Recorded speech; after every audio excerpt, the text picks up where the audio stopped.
વાત કરીએ સમાચારોમાં સૌથી મોટા સમાચારની। ખેડામાં 1 કરોડ રૂપિયાની લૂંટ થઈ છે। અનાજ કરિયાણાના વેપારી પાસેથી નેશનલ હાઈવે નંબર 48 પર જે છે આ ઘટના બની છે। રિક્ષામાં 1 કરોડ રૂપિયા લઈને જઈ રહેલ કરિયાણાના વેપારીની લૂંટ ચલાવવામાં આવી છે। બેટડી લાટ વિસ્તારમાં કાર ચાલકે રિક્ષાને ઊભી રાખી 4 ઈસમોએ રિક્ષા ચાલકને આંતરી લૂંટ ચલાવીને નાસી છૂટ્યા। ઘટનાને લઈને પોલીસ આરોપીને પકડવા ચક્રો ગતિમાન કર્યા છે।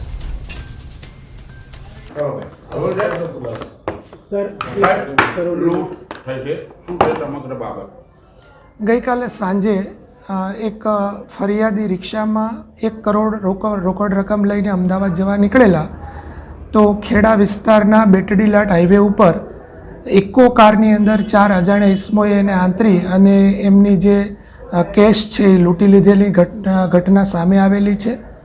ખેડા ટાઉન પોલીસ સ્ટેશને ગુનો રજીસ્ટર કરી અલગ અલગ ટીમો બનાવી અને આરોપીને શોધવા માટેના પ્રયત્નો શરૂ છે।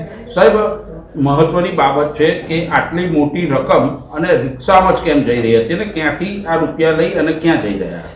હાલ અમારા જિલ્લા પોલીસની અલગ અલગ ટીમો જે લૂંટની ઘટનાને અંજામ આપનાર ઈસમોને શોધખોળ કરવા માટે ટીમો કામે લાગેલી છે અને આરોપી પકડાયા પછી એ બાબતે ઊંડાણપૂર્વક તપાસ હાથ ધરવામાં આવશે।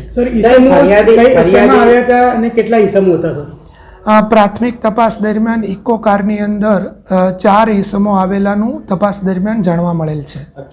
ફરિયાદી કોણ છે અને ક્યાંનો છે, શું વ્યવસાય કરે છે, શા માટે પૈસા લઈ જતો હતો? ફરિયાદી હસમુખભાઈ ડાભી જે શાહપુરના રહીશ છે અને એમના જે શેઠ મેહુલભાઈ બોડાણા છે એમને ત્યાં 10 વર્ષથી અનાજ કરિયાણાના વેપારીને ત્યાં એ નોકરી કરતા હોવાની વિગતો ધ્યાને આવેલી છે।